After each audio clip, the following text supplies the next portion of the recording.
Welcome to But I Digress, a cocktails and conversation podcast with your hosts, Warren Smith and me, Irish Stewart. Come on in, honey.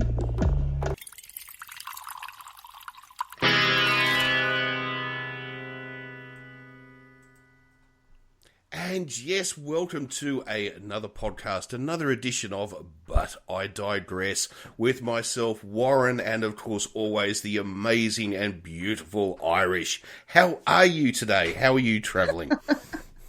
I'm doing great, thanks, especially with that kind of introduction. Lay it on me, man. I'll take more of that.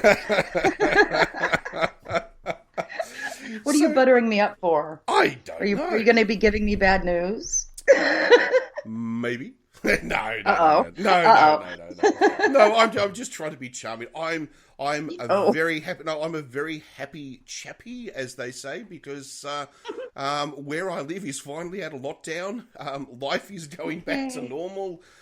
So I'm feeling actually quite good. We can walk the streets again, so it's sort of like the zombie apocalypse has ended. Although there are a few that want to keep it going, bloody anti-vaxxers. Yes. But anyway, we can talk about that later on.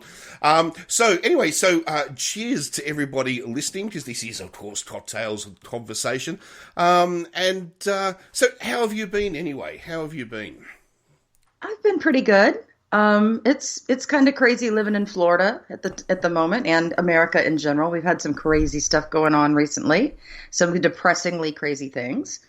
But we do know, you guys know that the guys that killed Ahmaud Arbery, they got convicted, all three of them. So that's fantastic. Even though Kyle Rittenhouse walked free, but straight to Mar-a-Lago, I believe. Oh, yeah. Yeah, I know. Pretty sick, wasn't it, really? And he also went down to Inglewood, Florida, which is a town I used to live in, so I'm very glad I don't live there anymore, because Mike Flynn lives there, apparently, too. So he'd gone down there, too. Apparently, he was just really making the tour. So, Making the tour of terrorists and Russian spies. Yeah, okay. Yeah, pretty much. Interesting, yeah, okay.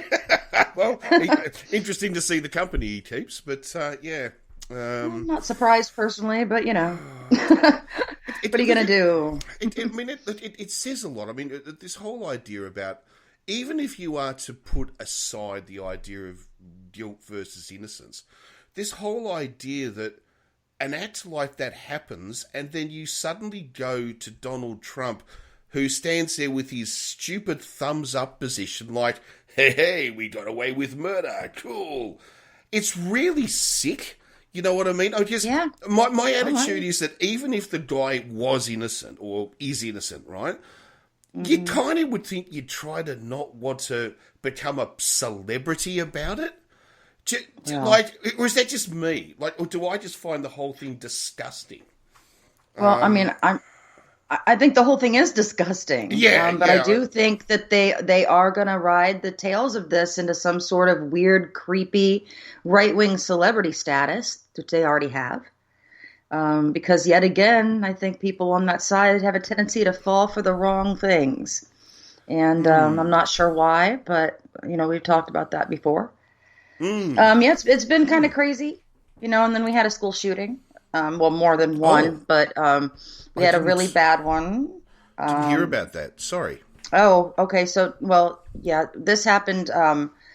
4 kids were killed by somebody who was a 15-year-old boy who his parents had just been at the school earlier in the day. They'd been called down to the school because he had been the teacher had seen him looking up ammunition on his phone at one point. This was previously to that day, and then they sent something home for the parents. They had called them. The parents never responded, but the mother text messaged her son and said, LOL, I'm not mad at you. You just have to learn not to get caught. And then the next day, or just soon after that, I don't know exactly the timeline, but soon after that, one of the teachers saw him drawing something that was very disturbing. So they took a picture of the drawing with their cell phone, and that's the day that they called the parents in. And the parents didn't want to take him home after that. They ended up sending the kid back to class. And 2 hours later, he pulled out a gun and shot up a bunch of people and killed 4 of the other students. And then the parents took off. And they were supposed to turn themselves in because they were going to be charged with involuntary manslaughter. Right. Because of the way that they stored the gun. They had bought the gun for him on Black Friday as an early Christmas present.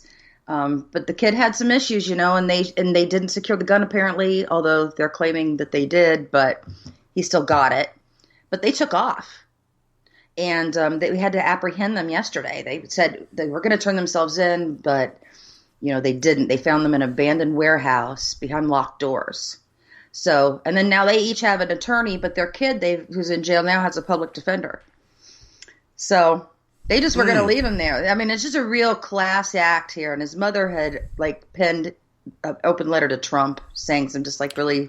Oh, really? So they even involved Trump into this. This is not in that. No, not in this particular, but in previous years, after Trump got elected, she had written a really kind of gross right-wing letter to Trump, saying that she was, a citizen that was tired of being and fucked in the ass, and she would rather be grabbed by the pussy. So, yeah. Oh, not one. Language warning. That's our show has a language warning. I know that. It definitely does. It's usually my fault. So. So I don't think there's a problem with that. No. Oh my God. I mean, my name is Warren fucking. It's I'm an Australian. I mean, it's just part of our nature to swear. Sometimes I try to hold it back, but after a couple of cocktails, it just comes out. It's fucking this and fucking that. It doesn't take cocktails for that for me. I worked around too many Teamsters. Well, anyway, after that, we'll never get monetized on YouTube anyway. I know that.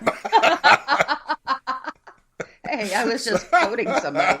No, it's me. Don't worry, I'd be the problem. I'd say, as long as you have that gentleman Warren, you will never be monetized. No, anyway. Not monetized. I know, but that's not even try. But you get your whole 20 cents a month or whatever. I wouldn't even. Yeah. Don't. Anyway, so that's look. I shouldn't be laughing in the middle of that, but that's horrible. That's a terrible story. Yeah, it's been awful, but they're all in jail now and they're being arraigned, and so we'll see what happens. But okay. Yeah, it's been an exhausting week here. It has been. Well, overall. Well, we've had because I suppose I'll start with the heavier stuff and then we can lighten up from then on. But it's in Australia now, of course. Like some other countries, we have, of course, enforced a vaccine mandate. So everybody has to get vaccinated, otherwise you lose your job and, of course, you can only go certain places. So, as the anti-vaxxers say, Australia, of course, is installing apartheid, which, it kind of is. It is actually a vaccine apartheid. Yeah. But this is different. You didn't choose to be born black or white or Indian or Afrikaner or whatever under apartheid. You choose not to be vaccinated. All right? Yes. While the government is we still have, where I live is still operating under a Public Health Emergency Act. And it will still be in place until December 31. So, it's a bit harsh, I know, but you know what? When it comes to these anti-vaxxers, I don't care they're being sacked. I really don't. Exactly. I don't care that they can't go into the local store to buy something. I don't really care. They're choosing to put people's lives at risk. They're choosing to hold the economy back. They're threatening, especially with this new variant that's come out, they're now threatening to hold the economy back. These people are, how can I say this, un-Australian, right? They are holding back the country. That's the term they like to use all the time. So yes. I like to throw it I get back. it. Yeah. But here you go. Sounds familiar. I know. Here are the numbers of these far-right anti-vaxxers. You know what I mean?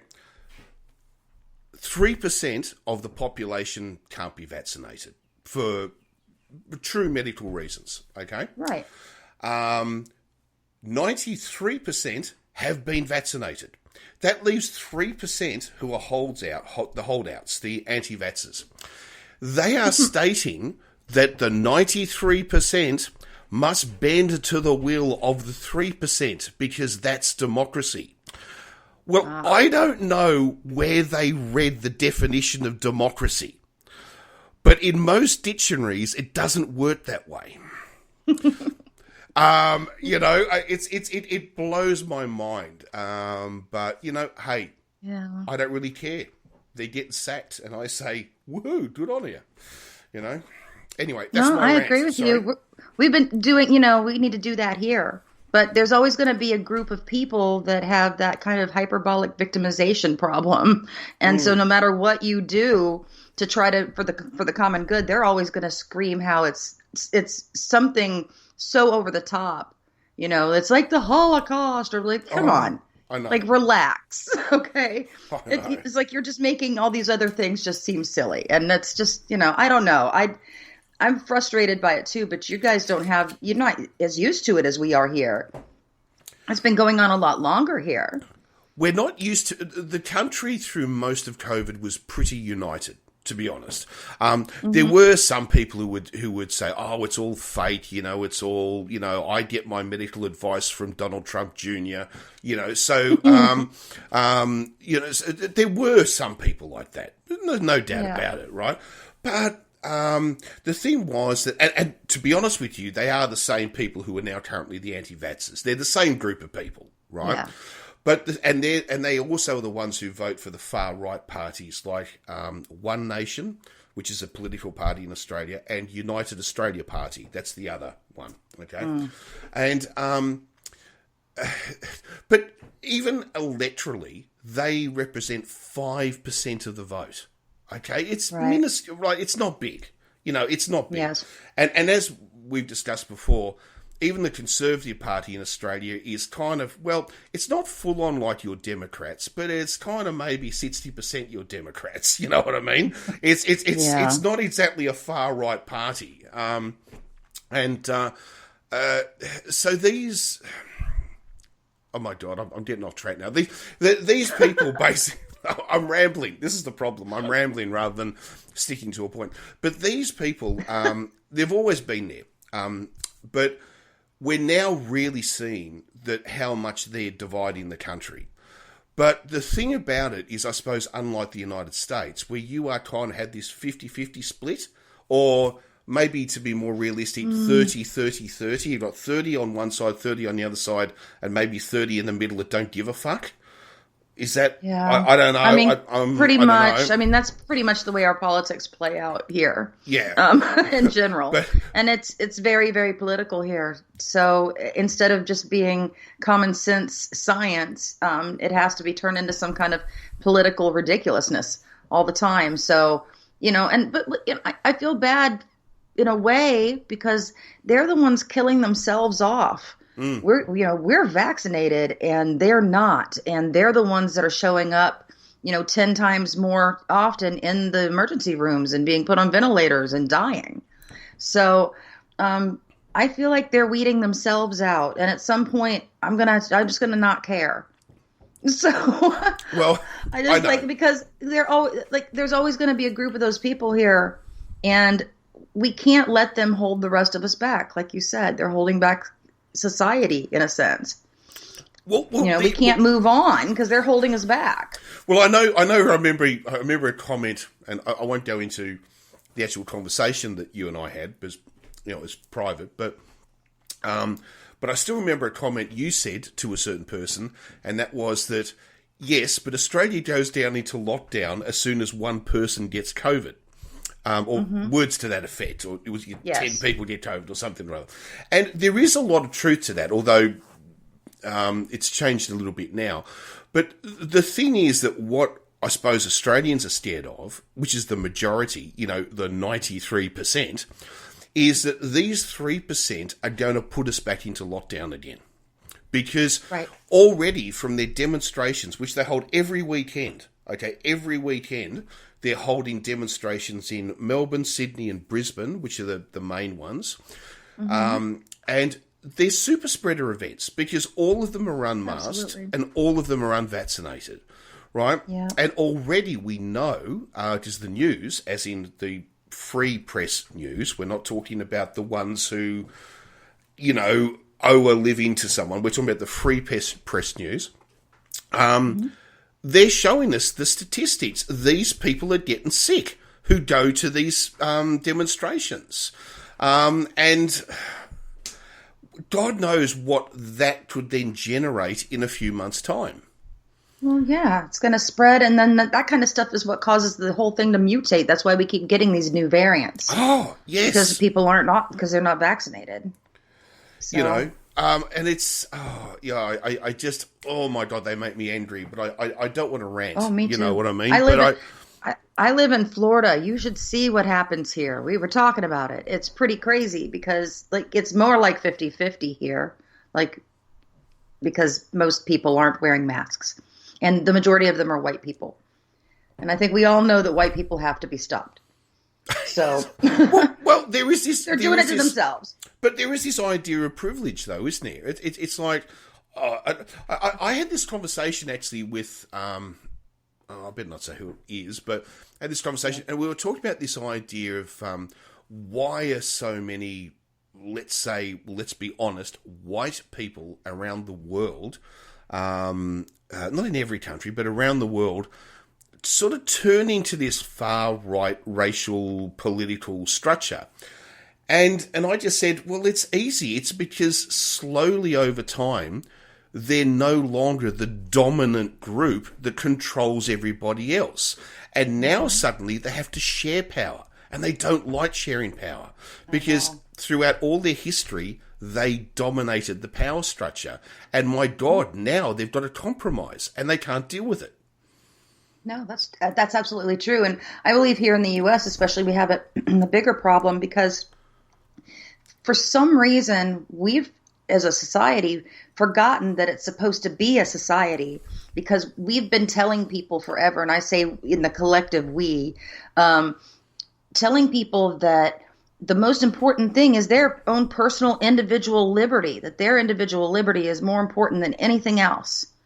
And so if somebody is telling people that over and over again, guess who's going to believe it? It's especially the white people. They're definitely going to believe it. Yes. Because if you tell them that their own personal individual self matters more than anybody else, they're going to use that as an excuse to really only focus on themselves. Why should they care about other people? They don't have to do that. If it's hard to put on a mask for 10 minutes inside Kroger's. Give me a break. Well, it's a selfishness that is being taught in our society to our society. And so it's causing all kinds of problems because we're not looking. It's supposed to be e pluribus unum, out of many one, not all, one, everyone man for himself. That's not what it's supposed to be. But that's what we've turned into here. And so that's causing more of a spread and more problems like that. So I'm exhausted thinking about it. Yeah, it's one of the I think we'll change the subject actually, but it's I just wanted to give you an idea what's going on. Just quickly though, I thought I'd let you know. I was quite glad to hear that like Greece is bringing in vaccine mandates. I thought I'd never expected a country like Greece to do something like that, right? Right. Although it's not quite going to be like the Australian one where everyone has to do it. It's going to be a modified version. What they're going to do is anyone over 60, because of course you can get the pension over 60 in Greece, and anyone on the pension who has not been vaccinated will have €100 deducted from their pension every month to counter the extra stress they're putting on the public health system as a anti-vaxxer. And I thought, yeah, go Greece. Whoa, that's really cool. Well, at some point, you have to find people's currency. If they're not going to do it for the right reasons, then I guess figure out a way to to encourage them to do it. Yeah. And I don't think that that's by giving them money in a lottery to get them vaccinated. I don't think that that's the way to do it. But I do agree with punishing them, taking money from them if they don't get vaccinated. So, yeah. And Germany is they haven't gone as far as Australia. They've gone, all right, they're going to have a vaccine mandate, but only for the public service. This is what I've heard, or what I've read anyway. Because I don't think they can force private companies to enforce a vaccine mandate. Where in Australia, it's a little bit like, well, actually, yeah, we can. We can force, we can. Well, we can do, our federal contractors have a vaccine mandate, but right now it's in court because, of course, the Republicans want to stop it. So right. Okay. Yes, of course. They don't believe in public health. It's really interesting. Could you imagine? I would love to know whether these arguments were around during polio, or whether these arguments were around during the Spanish flu. Although I hate that fucking name because the Spanish flu started in the United States. It did not start in fucking Spain. There's a bit of fucking smart. Are we going to have a history rant now? No, I won't. I promise history I won't. Rant. I won't. I'm gonna make a special sound, like a little intro for that. Every time you start to have a history rant, we're gonna have to stop. I'm gonna play it, and then you can do your history rant. Every now and then it'll be bob bob bob bob bob history rant. With Warren. With Warren. I know. And no, I won't go down that rabbit hole. All right, so. I'm sure we all thank you. But, okay, changing the subject then.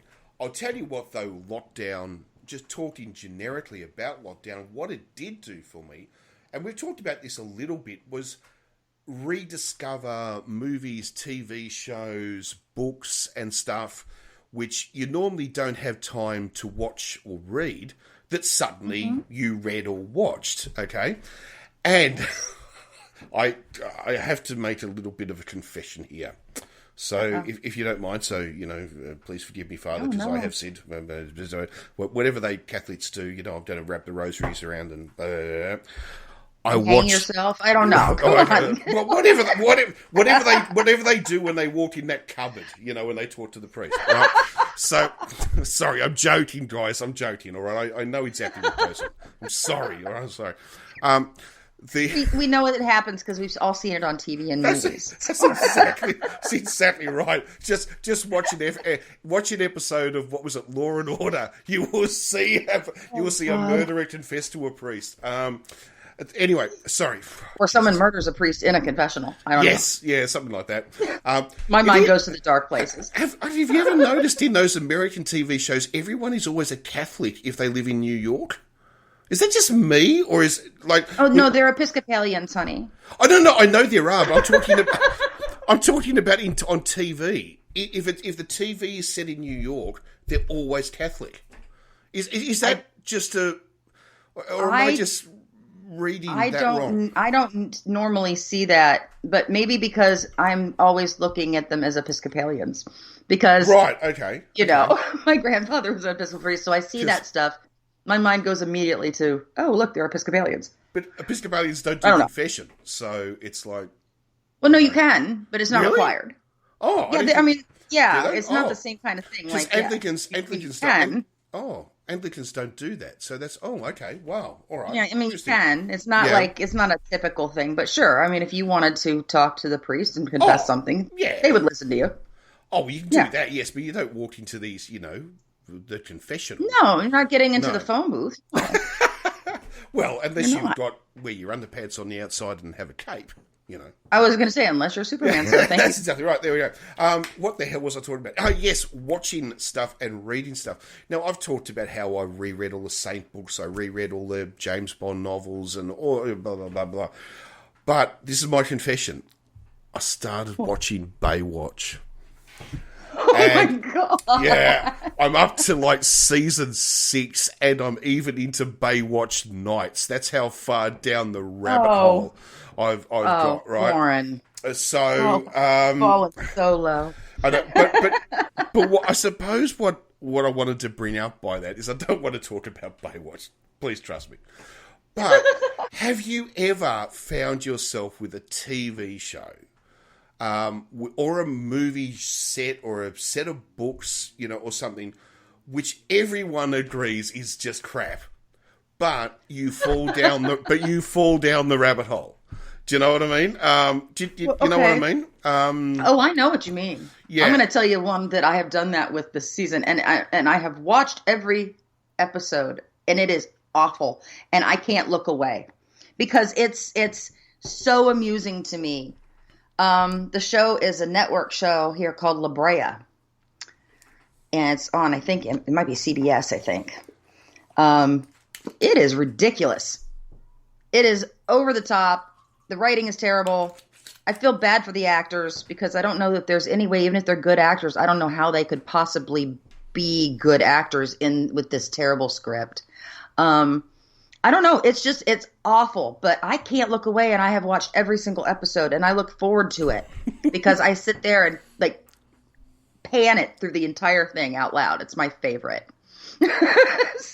Well, is this, because I started to wonder about this, is this the attraction that people have to reality TV? Because look, I'm not I have to admit, I did go down the Big Brother rabbit hole for quite a while, but that was quite a long time ago. When it first came out or something. Well, but I did go down that rabbit hole, okay? Probably because there were topless women running around all the time. I'm sure that was probably the reason why. But anyway. I understand. But anyway.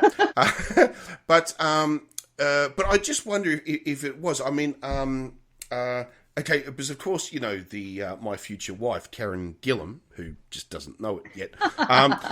Sorry, I am joking. I've seen her and she talks about the fact that there's nothing more than she loves to sit back, literally under a quilt on the couch and watch a little bit of trash TV. Right. And I have to admit, when I hear about the shows that she's watching, like Love Island or something like that, I have to go, how in God's name do you watch this stuff? But the thing is, it's like, do we all have this in us? It's like, for me, I found in lockdown, I'd watch an episode of Baywatch, then I'd watch another one, and then another one, and I got time for another one, and I'd come back, another one, right, and then it's a little bit, this is not enough, let's go to Baywatch Nights, and then even season 2 of Baywatch Nights, when it became The Night Stalker, when Mitch Buchanan was hunting vampires and zombies. Right, oh my God. And it's like, is this in us all? It's just that we all have our own version of trash TV, whether that is Baywatch, whether that is Love Island, whether that is Big Brother, whether whatever. But is it in all of us? But we just have to find our own little niche, but it's there in everyone. I think maybe it is because sometimes you just want to watch something that you don't have to think about. Like, you watch it and there's literally nothing to think about on the show other than just watching it. I have had a guilty pleasure, and the show's gone now, but I used to love to watch the show The Royals. It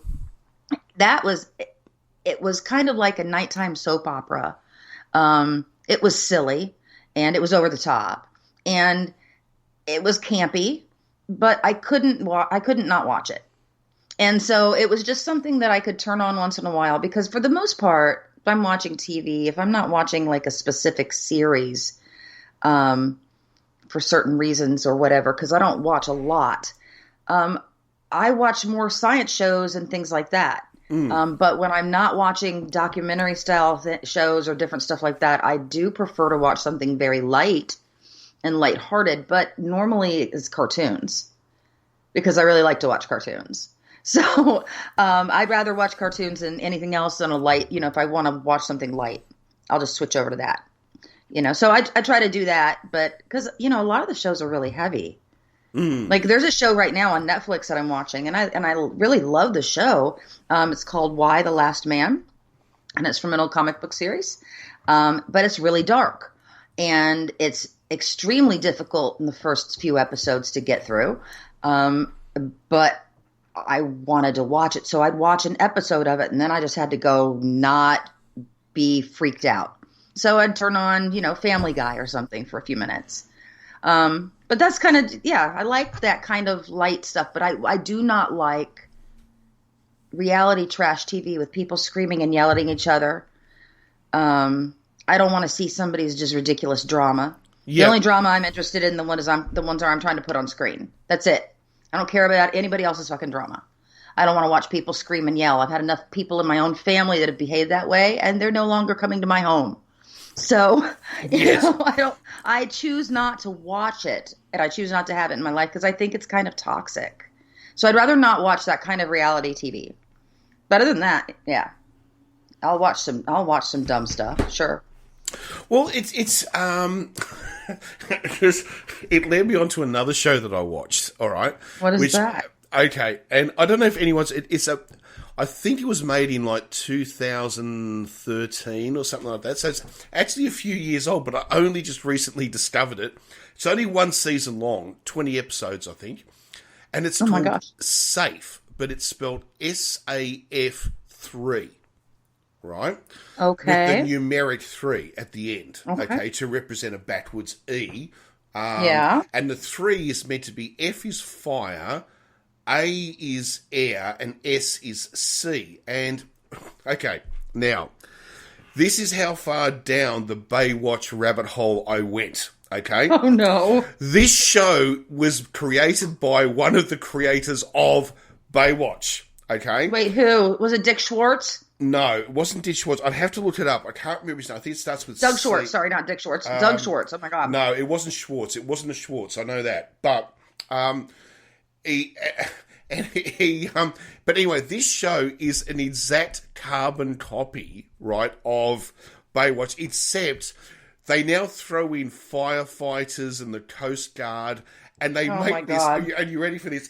And it stars Dolph Lundgren, right, as the Mitch Buchanan character.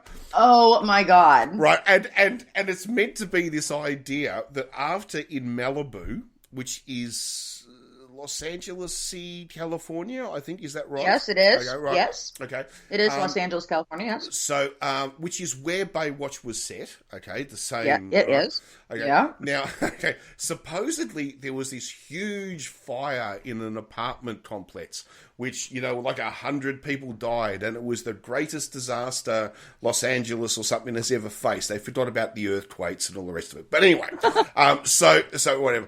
And so they decided they would make this special forces team, like this SAS or this SEAL Team 6 of the emergency services, and they call it SAFE, right? But and so it's this mixture of surf lifesavers, firefighters, and Coast Guard, and it is the most ridiculous show. And they all live on this house on the beach, right? It's so bad. But here's the worst bit, right? For cost-cutting measures, it's all filmed in Cape Town, South Africa. So they're trying to pretend that Cape Town is Malibu in California. It's just, oh my God. That's pretty weird. But the best bit is there is one episode where one of the surf lifesavers is... no, not the one who runs the... there's the smoothie shop on the beach or whatever. She decides that her father turns out to be South African. All right. Imagine that. So anyway, she wants to go to South Africa to find her father. So she goes to South Africa. But here's the thing, when they land in Cape Town and they're looking around, it's exactly the same as Malibu. And one of them even says, gee, doesn't Cape Town look a lot like Malibu? Oh my God. Oh, I'm sorry. I'm losing it. I'm sorry. I'm going to straighten up now. Sorry. It's out of my system. Sorry. So, if you've ever watched Baywatch and you want to see just how low Baywatch could have gone, watch a show called Safe. Oh, I'm sorry. God. You've got to say something. Sorry, I'm breaking up. I'm sorry. No, I'm kind of in awe. Oh my God. It is honestly, it's a piece of B-grade television. It's a gem that I found. If there are people who collect B-grade movies, which kind of I was for much of my life, this is B-grade television at its best. So, oh my goodness, sorry about that. Sorry, I just need to calm myself. You gotta stop apologizing for being. You're finding something hilarious. I'd never laughed so much in quite a long time. It made my lockdown fun. Oh, good. I'm glad. That's the way I've been feeling watching La Brea, which comes on right after Magnum. Oh, now, is Magnum restarted in the US? Oh, wait. Magnum comes on Friday nights. I'm wrong. I confused it because we watched it on the recorder. Oh, okay. So never mind. But has it restarted? Is it restarted in the US? No, not yet. Right, not yet. Yeah. No, but I've been watching it because I was making fun of that one and it was fun. But because I enjoy the show like we talked about, Yes. But the writing, come on. But they're trying to do a little better. I think they're improving a little. But once I saw La Brea, I never gonna ever make fun of Magnum's writing again. I'm not. No, I am just saying, it's so bad, man. I don't know. You have to watch it. And then I wondered when they said the season, I was like, the season's over, and they've made it through the entire season because I think it's this Tuesday or something is like the finale for the season, and which you guys I guess call series there. I don't know. Yeah. I couldn't believe they actually made it through the whole season. When I saw the first episode, I thought for sure it was going to be canceled by like episode 3. But what I think is happening is that people are hate watching it, and it's giving them the numbers. So that's my personal opinion because that's what I'm doing. So, well, there you go. We've all fallen down a rabbit hole. Yes. So, but I was interested to hear whether Magnum had restarted because I'd heard that season 4 had either started or was about to start. We did have kind of. I don't think it's over. I don't think the season's over, but we had it kind of start kind of recently. I mean, did it? Oh, okay. So but I think they're not on right now, I thought, because of the holidays, but they might be on hiatus. I'm not really sure. I'd have to check. Okay. All right. Yeah. It hasn't started here. That's why I was just curious. It wasn't on this last week, but I do think it might have recorded on Friday here. So I'd have to. Yeah. But so it must have been a new episode. Because it wouldn't be recording otherwise. So right, okay, all right. Yes, because I'm interested to see what happens when Higgins comes back from her overseas trip with the doctor.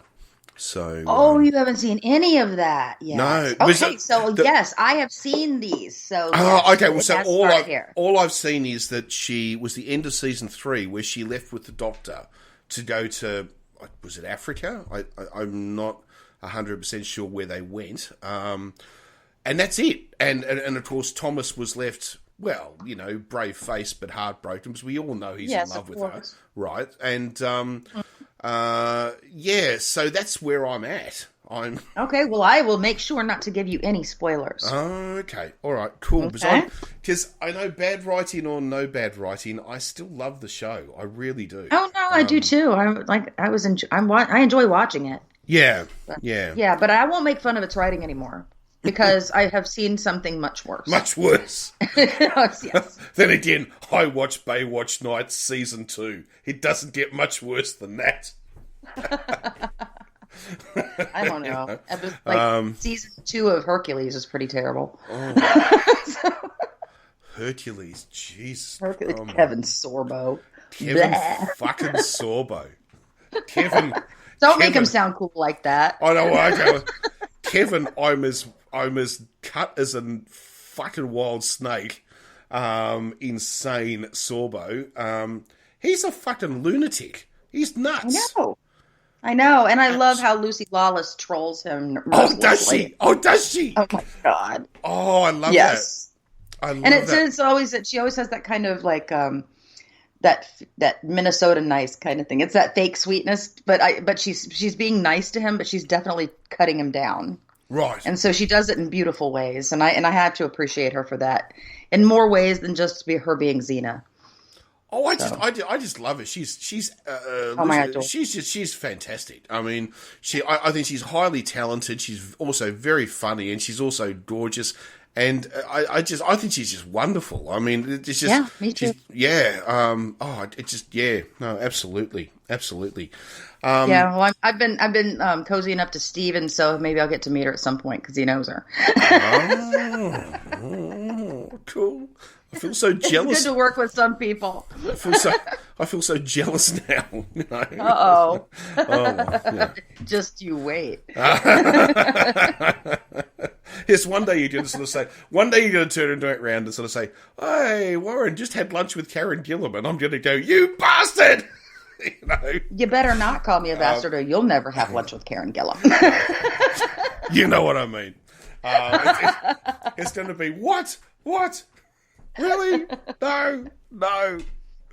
Oh, yeah, dear we'll me. see. We'll see.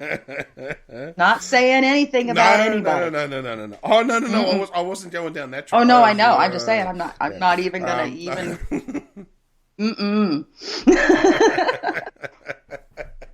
Not going to do it. Although I do know from a previous podcast, sometimes it's best not to meet your heroes.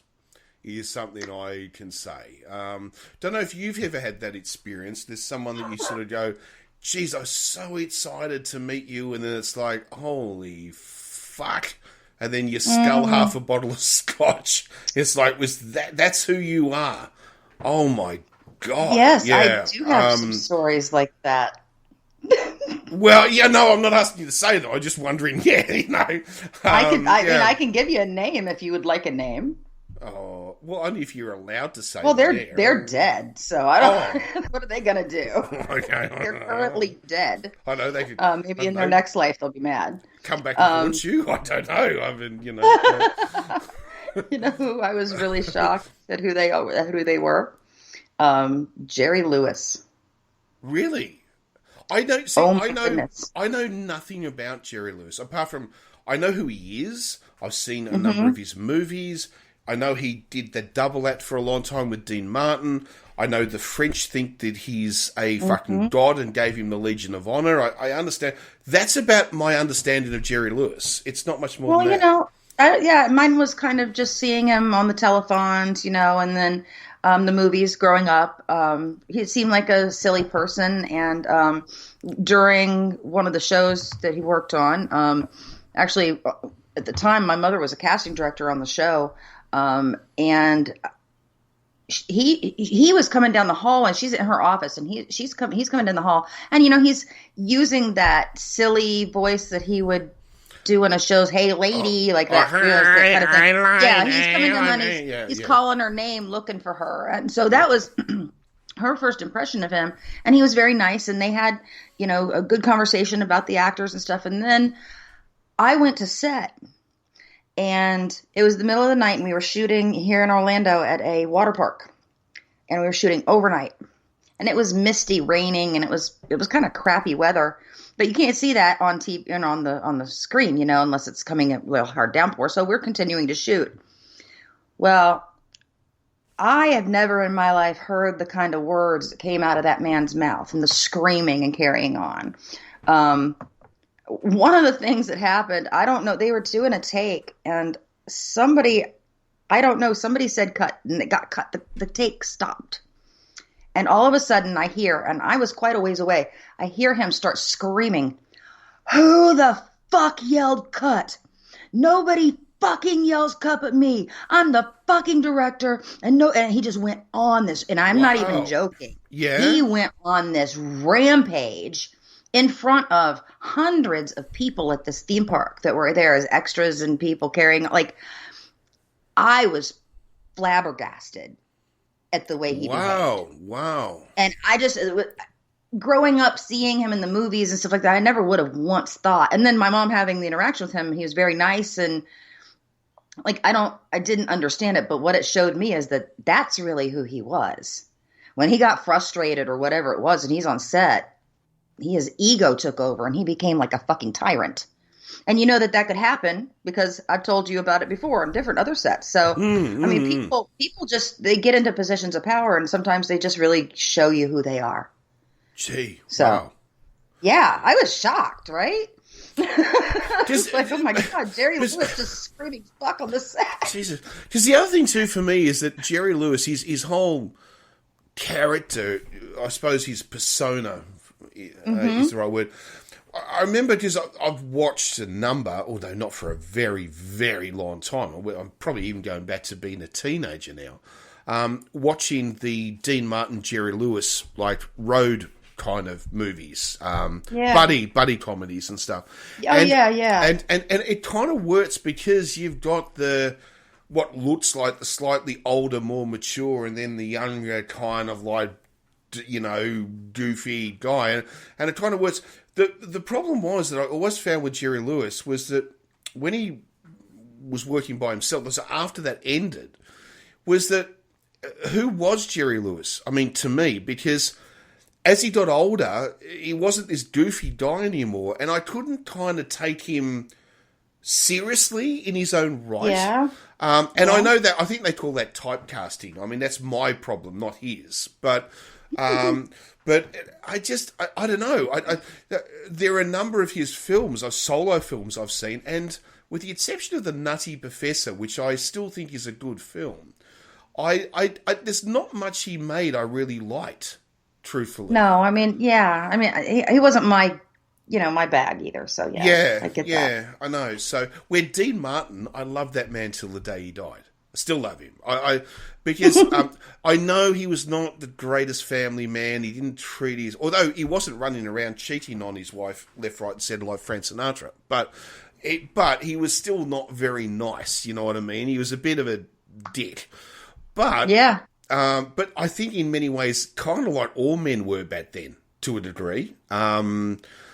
Do you know what I mean? Like, all white men? You mean all white men? Well, all white men. Yes, I don't know.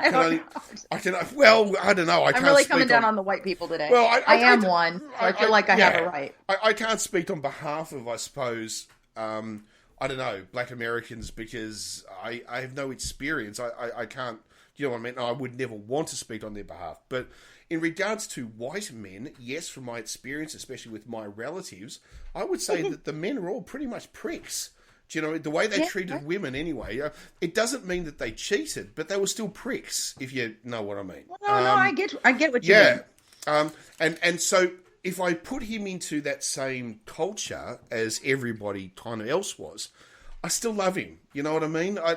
Because I think he was very, I don't know, but look, then I don't know. I've got to be careful about this. I get it because I still to this day, I can't not love Errol Flynn, and I know what a piece of shit he was. I know. I hear you. But I still because I grew up watching his movies, and I just can't. I don't really watch his movies anymore because of that. But I do know what a piece of shit he is, but I still love him. I can't help it. I hear you. One of my childhood heroes was Danny Kaye.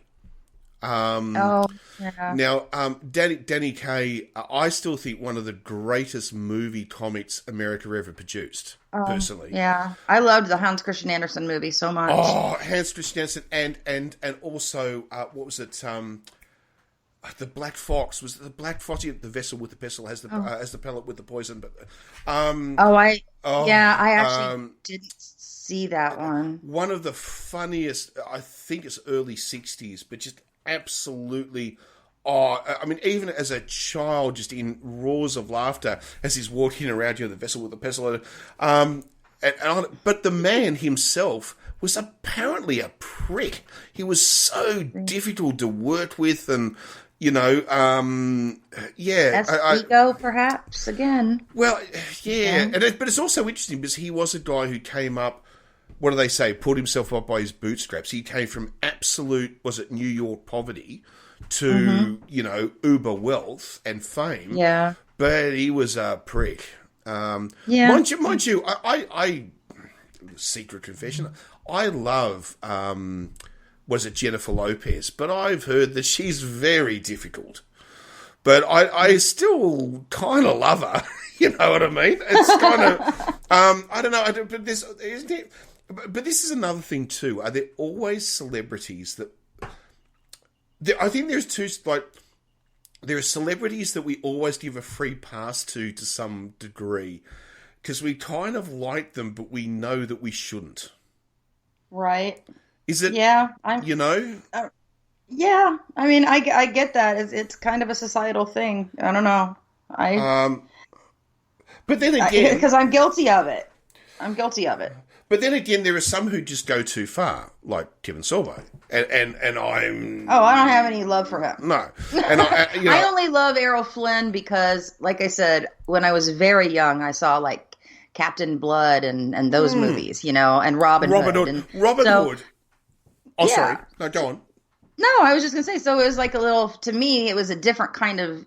It was more of like a little schoolgirl crush kind of thing. Yeah. And then I read his book and I thought, this guy's a dick. And then I heard more about him. I was like, holy shit, what a piece of crap he is. Yeah, let's not mention the black man he murdered. Let's just not talk about that, Let's not talk about any of it at this point. I know. But let's just end it by saying he's a piece of shit, but I still have an affinity toward watching his movies, even though I don't do it anymore. Yeah.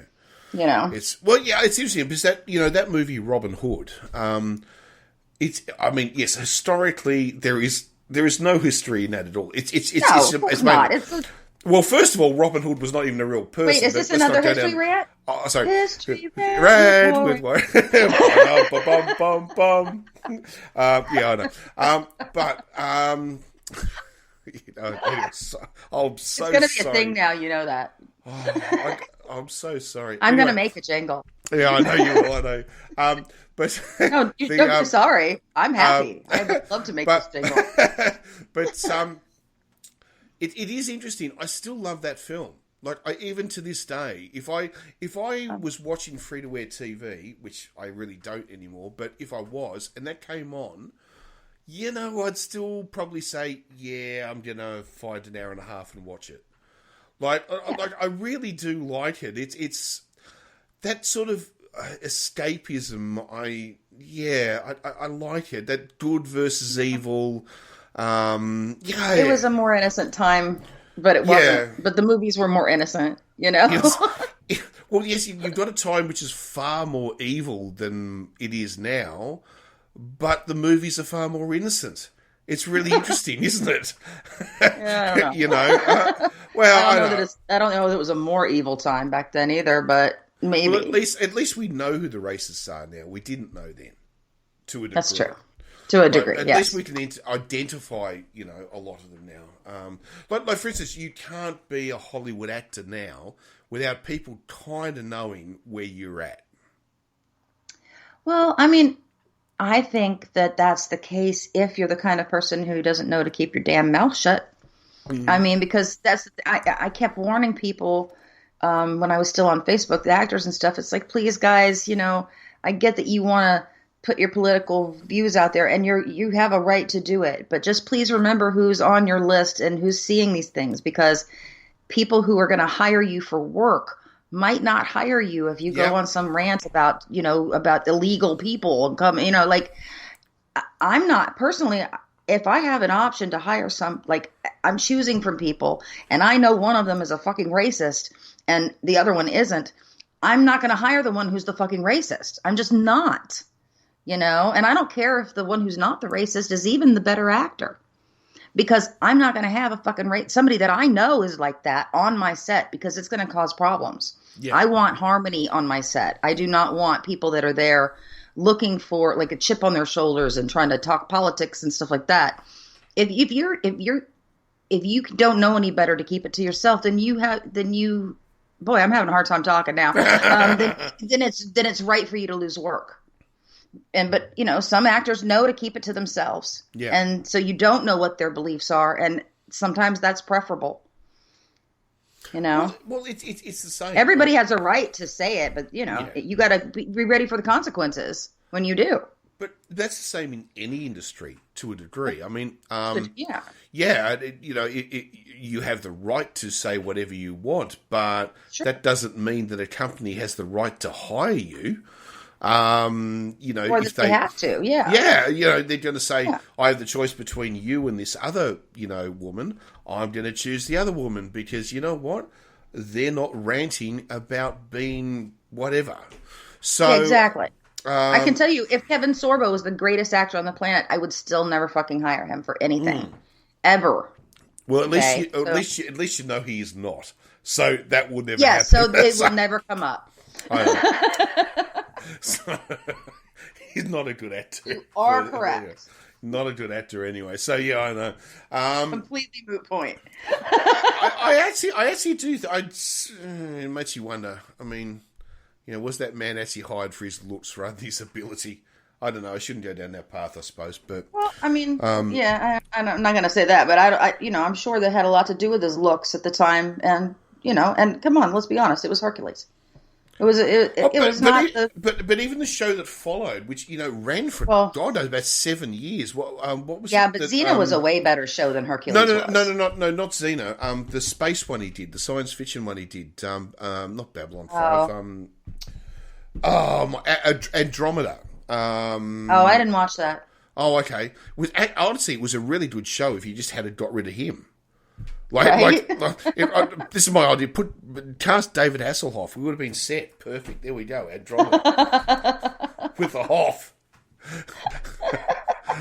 There's another man I'd give a free pass to. I know he's a prick, but I still give him a free pass. Oh, God. I feel bad for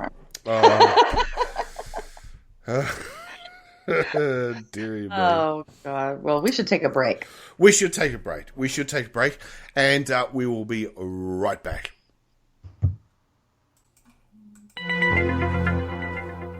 And we are back. The magic of the TARDIS will always, blow my mind. Some people will know what I'm talking about. Anyway, we are back. Timey-wimey stuff. So, I've got some news for you. What is it? News for everyone. It's exciting for me. I did mention it actually probably a couple of months ago. But the new series of Sheena, Queen of the Jungle comics have been released. And my first one arrived the other day because I pre-ordered them, literally like 2 months in advance. Have no idea what the cover's going to look like. They just turn up. And so I'm in heaven. And of course, new Sheena is PC Sheena. New Sheena, of course, is in Central America. She is, of course, part indigenous Central American. So we're all cool, if you know what I mean, with that old Sheena problem that we don't really want to revisit. Right. So it's wonderful. I can keep enjoying Sheena, and it's okay.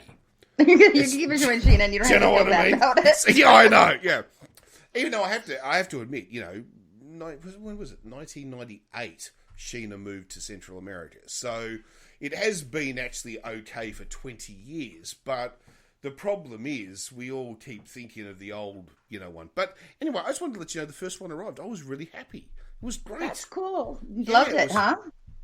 Good cover art. Oh, fantastic cover art. Really, really good. Still, I hate... Well, here's the problem. Is it sexist? Because it's like, is Tarzan wrong? Well, no. Okay, well, actually, yes, it is. I'm trying to put that into...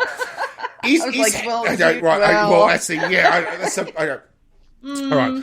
Okay, because Sheena kind of fits that racial issue, but the issue it still hasn't fixed is it okay to have a half-dressed woman running around the jungle? I don't know. It's hot down there. Well, that's the thing. I would argue that it's probably all right, because if you were going to do an equivalent male one, you'd have them running around half naked. It's not really a problem, probably, is it? Or is it still a problem? I guess exploitation in that sense is always going to be some kind of a problem. But personally, I'm not really offended by it. Women choose to do the roles if it's for TV and film and stuff. I don't really have a problem with it. So if the actress wants to do the role, I don't have a problem with it. Now, doing it in comics, I guess doing something in comics is where you start doing stuff that shocks people. So, I mean, I don't know. I don't think it's to be shocking anymore to see. Yeah, I'm just going to say I don't have a problem with it. I know. I know a lot. I know people might. I fully accept if you were going to do a White House drama and the vice president, who is female, turns up wearing a bikini. Yeah. I would absolutely say that's fucking misogynist rubbish, right? Absolutely. But if it's set in the jungle and it's meant to be someone who was brought up by a native tribe who run around naked themselves, like in the real world, is it actually... I don't know. I don't know. I really don't know. I'm kind of keep trying to convince myself it's all okay, because I don't... This is one of the last things I got left in my fucking life from all of this. I don't want to give it up, if you know what I mean. You know? I mean... I had to give up fucking airsoft. Can I at least have this? You know? Can I at least have this left? You know, before everything... Please allow me my misogyny. No, I'm sorry. Well, no, I know. It's like before everything becomes illegal, you know what I mean? And I'm not trying to sort of say, oh, I'm a victimized male. That's not what I'm saying, all right? But it's like, I don't know. Because, honestly, if it is really, really bad, I'll accept that and I'll stop. But... I don't know. I kind of... Am I doing a desperate plea for somebody to say, Warren, it's okay? Well, I just think I told you I thought it was okay, because I know. Personally, I like to look at some eye candy too. Like, I get that. And as long as it's not like overtly gratuitous, but if it fits in with the theme of the show, like honestly, in a situation like that, yeah, a half-dressed woman might be fine because you're in a freaking jungle and it's hot, and that's, you know, so I could see why some people would have a problem with it. But yeah, I just don't. Yeah. Oh, that's good. Thank you. You're welcome. I feel okay because comic number 2 is on its way. So Well, you shouldn't feel bad. I think it's fine. So, and it's always really bad when you've got to pre-order stuff, because you've got to wait the month before it's even released. And then it's got to ship from Britain, so it takes like 3 weeks to arrive anyway. And it's like, right? Oh, I can't wait. I want it now. Yes, you become the man baby, but I want it now. I don't want it in 2 months. Oh, I always want everything now. If I want something, I want it right now. I know. So I know. I'm difficult. No, but I think we are the generation. Well, not just us, also our kids and their kids are very much. No, sorry, fuck. I shouldn't have said that. That makes us sound really old, and I didn't mean it like that. Well, we had that comment earlier too. Yeah, I know. Sorry about that. My kids don't have kids yet. Okay, so I'm just going to say that. Mine does. I know. Sorry, but why are you keep apologizing? I don't know. I spent too much time in Canada. I think I holidayed in Canada a little bit too much. I don't know. But it's what was I even talking about? Shit. I don't even remember now. I have that effect. We were talking about modern shit. Oh, it doesn't matter. It doesn't matter. Oh, no. I want it now. There is kind of a thing, I think, with our generation, which is that we can't wait. We live in a world of instant credit, buy it now, pay for it later. And our kids are very much into that. You know, it's like grab it now, pay for it later. You know, my kid is definitely into that, but he doesn't pay for it later. But he'll buy it with his money, but he wants it right now. So he'll have it delivered. Like, he won't even drive down to a restaurant to get his food. He'll have it delivered because he just wants it as fast as he can get it. Like, it's dumb to me.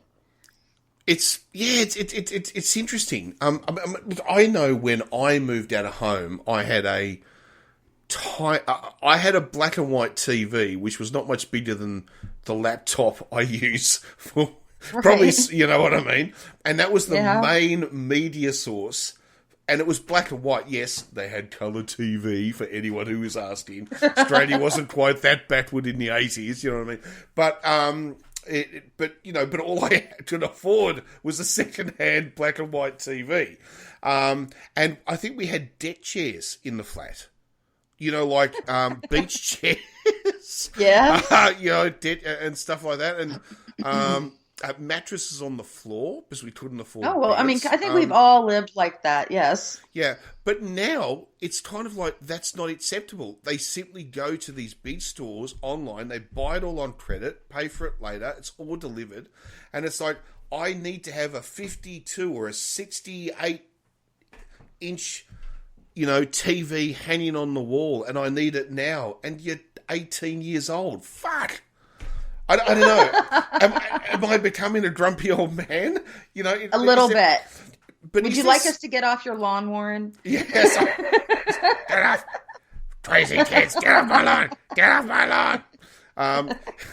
But is there something, because it's very, I read Richard Hammond's book, Is It Just Me, which he wrote when he was 49, about to turn 50. And it was about like how he had become a grumpy old man. That's what the whole book is about. And it's actually quite funny. And I realised, geez, I think you turn 50 and you do become, well, at least because I do wonder, like, have we lost that idea that you've got to work for something rather than you just instantly have it? I don't know, but then again, it depends on your wealth. I grew up with a pretty wealthy family. I had most things I wanted.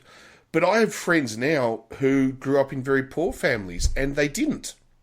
Mm-hmm. So I don't know. It's, I don't know. Maybe it's just grumpy old man syndrome, Well, it could be. Yeah. Not sure. But no, I mean, I get what you're saying. But then again, I've always been kind of an instant gratification kind of person too. So, but I don't own any credit cards except for one now. I haven't had one my whole life, and then I finally got one. And it wasn't because I really wanted it, but it was because I wanted to rent a car. Yeah. I needed a credit card for that. Because the place I wanted, like, it was just dumb. So I had to get one, and so now I've had my first credit card in my entire life, and it's just it's turned off and it's sitting in my jewelry box, like, because I'm not going to use it. But don't but don't your debit cards have Visa or MasterCard function on them? Yes, but to rent a car with some of the car companies, you have to give them a credit card, not a debit card. But even though the debit card is Visa, they still won't take it. Right, because it doesn't carry the same protections as the actual credit card does for them, I guess, on their side. It's for like just leaving the deposit for the car, basically. So you can pay for it with a debit card, but you can't leave the deposit while you have the car out. You have to give them a credit card for some of the places. So I ended up getting one because the rate was way better at this car place that I needed to have one. So I was like, I'm just going to go ahead and get it. And so I did. And I'll admit, it made me feel good to get one after all that time, although I was kind of proud of never having had one. So I couldn't live without one, honestly. I've always just paid for things when I could afford them, and I waited otherwise. And maybe that's why, after I got more money in my life, if I see something I wanted, I buy it. And that's been a big problem. Because growing up, I didn't get that stuff, Yeah. So I do feel like a little bit, because we didn't grow up wealthy or anything. So I do feel like sometimes it's compensation for not having stuff when you were younger. Yeah. I don't know. I'll tell you a story. I was I'll tell you on air. Maybe. Hang on. Sorry. I just knocked my I was going to say, we are on air. My bottle of whiskey. Hang on a second. Wait, what'd you do? Here we go. It's a giant bottle, 1.5 litres of, and don't worry, I'm not going to consume it all tonight. It's which I was given by my boss, which is very, very nice of him, because he's a wonderful Irish gentleman, which he reminds me every day that he is fucking Irish. So he gave me a bottle of Irish whiskey to say thank you for working my guts out through the lockdown, which was very nice. Lovely. But did you spill it then? No. I just knocked my headphones off. Sorry, that was also. Oh, okay. I was like, because the damn thing's like already. No. The damn thing's like holding an artillery shell. It's fucking huge, you know. Anyway, now what was I saying? Oh yes, now I buy and sell watches all the time. I think anyone who follows me on on Instagram anyway, knows that I love my watches. And he hangs around alleys wearing trench coats and hey man, like to buy a watch. That's right. Come on over here, have a look under my trench coat. Dark alleys always, there's a bit of fog in the background. I've always got a trill be on and, you know, stuff like that. But Basil Rathbone and Nigel Havers are walking down by the background, you know, waiting to catch Moriarty in a bad 1940s Sherlock Holmes movie. But anyway, fuck, I love those movies. Sherlock Holmes with Basil Rathbone. Anyway, I'll get to that in a minute. But anyway, and I was buying Breathe, watches. Warren. Breathe. I buy and sell watches all the time, so I'm never happy. I always get something, never really quite happy with it, sell it, buy something else, never quite happy with it, until you find the perfect watch, and then you kind of keep it. And that's just because I'm a watch idiot, and that's what we do. But the thing was that I was on eBay, actually, a while ago, and I saw a Tag Heuer from 2010. Okay, it's about 10 years old or whatever. And I like Tag Heuer. I'm not a huge fan of Tag Heuer, but I like them. And I definitely loved them when I was in my 20s. I thought they were the bee's knees. I always wore a Tag Heuer when I was young. That or a Swatch. I always had one or the other. And anyway, so try to cut a long story short. Don't want to bore everybody, but it was on there, and it started at $1,000, and I put it into my watch list, going, I don't really want it. I don't $1,000 on a 10-year-old Tag Heuer right now. Yes, it's worth $1,000. Don't get me wrong, because it would have been $2,000 probably when, you know, well, actually $1,500 when it was brand new 10 years ago. It's probably a fair price, but yeah, not really right now. And anyway, but this guy, it had been on there for a while. No one was buying it. Mm-hmm. Probably didn't help that this guy was not offering international shipping. That's going to limit you quite a lot. Yeah. And anyway, and it was kept going down and down and down and down, obviously over the weeks and weeks and weeks when no one was buying this thing. And in the end, I had a look one morning, and it was at $300, right? Ooh. And I thought, fuck, that's like $700 off, right? Yeah. And I said to him, is this thing legit? Or are you trying to, like, I kind of politely was trying to insinuate, are you selling a fake? You know what I mean? Sort of thing, yeah. Right? And he came in and he said, no, it's all legit. And he goes, you know, COVID problems we all have to face, which I very much fucking understand, especially from late 2020. I really fucking understand. And where I actually sold a few things off to pay a couple of bills. And so I said, and then I went back, we had a bit of this conversation. And I said, well, I'll tell you right now, I can't go back to where you were, but I understand where you're at. I kind of like it, but I don't like it that much. And I said, look, it's up to you, but I'll tell you right now, if you want to send me an offer for $100 more, $400, I'll pay you that.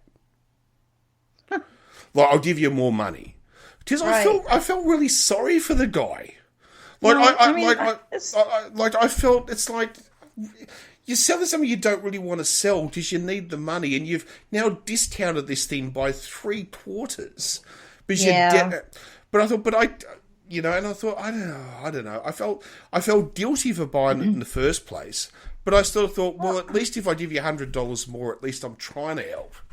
You know, I think there's something to be said for that, though. There's a show, you probably don't get it there. It's because it's on History Channel, American Pickers, it's called. And it's about these two guys that go around and they go looking for old antiques and different kinds of things. And they have shops in Nashville and somewhere else that they sell them in. But they go around and all these collectors and people who have just had stuff in their, in their garages and outbuildings and stuff for decades, and they go buy the stuff. Well, there's times when they'll ask somebody about a piece and they'll say, "What are you thinking on this?" And that person will give them a price, and they'll say, "I'll be honest with you, this is worth more than that. So I think, what about this much?" And they'll offer them more money than they had asked for it, because they don't feel right about taking it for such a cheap price, because the person didn't obviously know what it was worth. Sure, they want to get a deal, but they feel bad taking advantage of someone. So they'll often do that. And I always thought that was kind of a cool thing, because they easily could have just gone, "Oh yeah, hey, sure, I'll take it for that really low price and rip you off." But they didn't, Well, that was the thing. I sort of felt, I can just give you the $300 right now, and it's mine, and I've got a fantastic deal. And then I thought, I feel so sorry for this guy.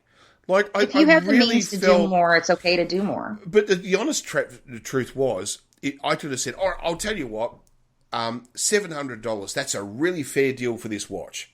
Like, I win, you win. You sell it, I get a good deal. We kind of both win. We meet in the middle, if you know what I mean." Mm-hmm. Mm-hmm. But the problem was, I didn't actually have $700 to spend on a watch, Well, yeah, I mean, I don't think that was necessarily necessary. You gave him $100 more than he asked. So, yeah. I mean... because I just sort of felt, I don't know, I just felt really guilty otherwise. I always think I would have looked at the watch. I'm wearing it right now, actually, because to me, this is my weekend watch. It's a 10-year-old Tag Heuer 200-meter dive watch. This is my go for a walk, hop on the bike. You know what I mean? It's the Saturday to Sunday watch. This is just perfect, And to literally get a watch that was worth, $1,500, $2,000 in the shops 10 years ago for $400 is still a fucking bargain. Oh, no, it's a great deal. Right, sure. But yeah, so I don't know. Because I think the problem was, if I hadn't have given him the extra, I would have always looked at it going, I feel guilty. And then if I had have flipped it, which a lot of watch guys do, or girls as well. There are some girls in the watch collecting business. Not many, but there are some. I would have sort of thought, oh my God, how have I ripped this guy off? You know what I mean? Just, you buy something. Made you feel bad. I'd buy it for $300 and sell it for $8. You know what watch I saw recently that I would really like to have? And I don't know if you guys have these watches out there. Maybe you do. But they were really big here in the 80s. Swatch watches. My daughter is a Swatch fanatic. She wears a Swatch. I bought my daughter a Swatch, but she used to have one when she was a teenager. She loves them. And I bought her another one as a birthday gift, like a high-end Swatch, worth a few $100. And I bought her one as a birthday gift about 3 years ago. She still wears it today. Yeah. Well, that's kind of, they came back out last year here. And right before Christmas, when I was shopping, I went into one of the stores, and I saw a watch there that I just loved. It's the Q watch from 007. Yep. And I freaking loved that watch, and I don't know what it came in that little case and everything. That's not a Swatch. That's a Timex, isn't it? Isn't it a Timex? No, it's a Swatch. No, there's a Q. I think it's the 2Q from Swatch. Nope. That's my Swatch. Is it? Oh. Yeah. No, you're right. You're right. Oh, fuck. No, you're right. Sorry. I'm confusing it with a different watch, because Timex have had a whole heap of reissue 1980s, let's relive the 1980s watch releases. Right. But no, you're quite right. It is a Swatch. He does wear a Swatch, the Swatch Q. I'm so sorry. He wears it in Casino Royale. He sure does. Yeah, and so you got yourself one of those.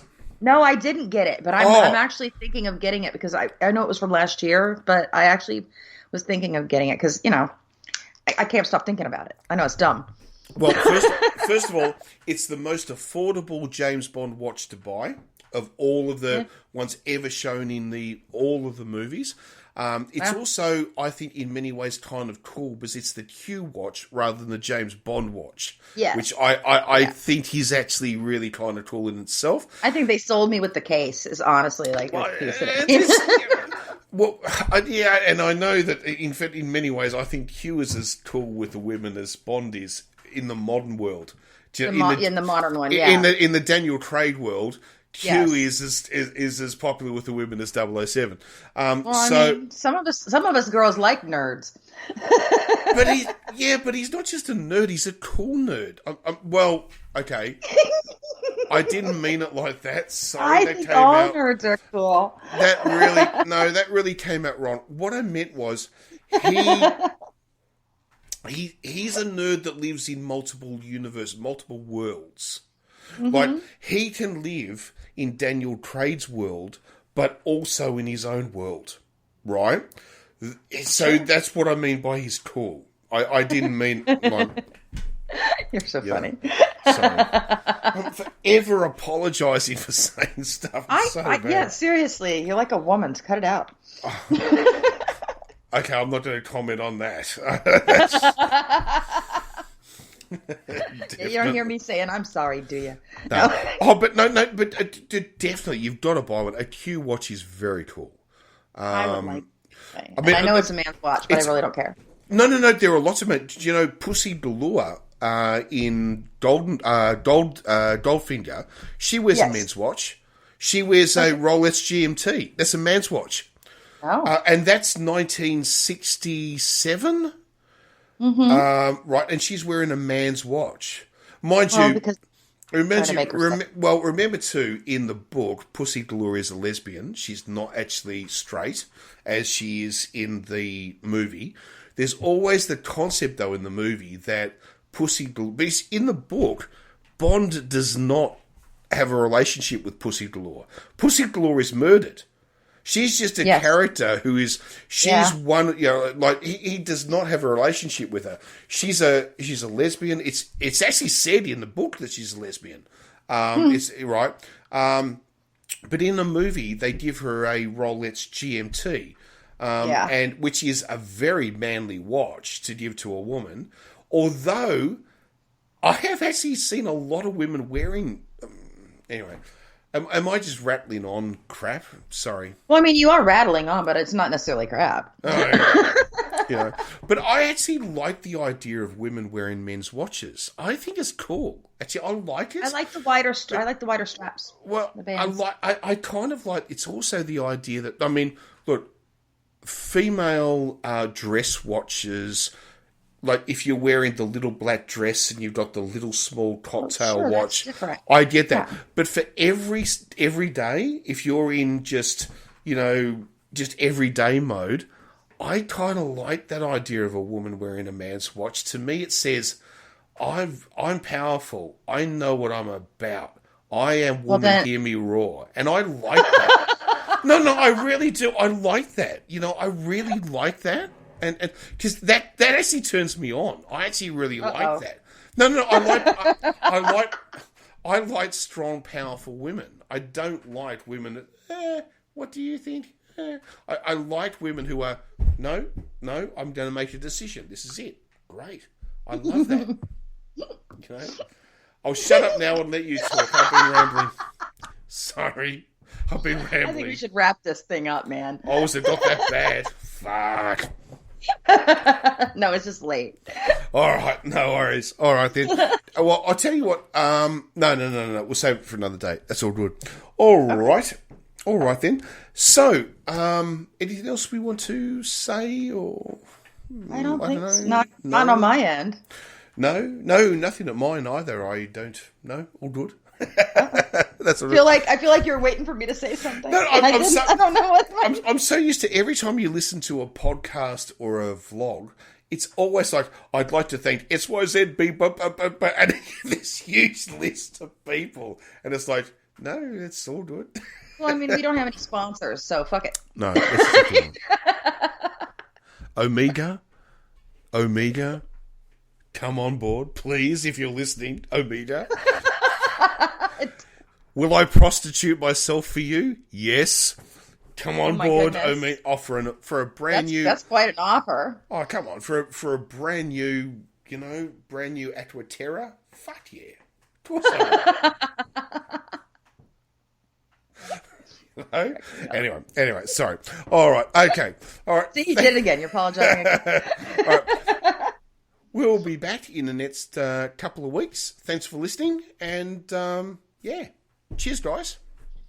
Bye. Bye.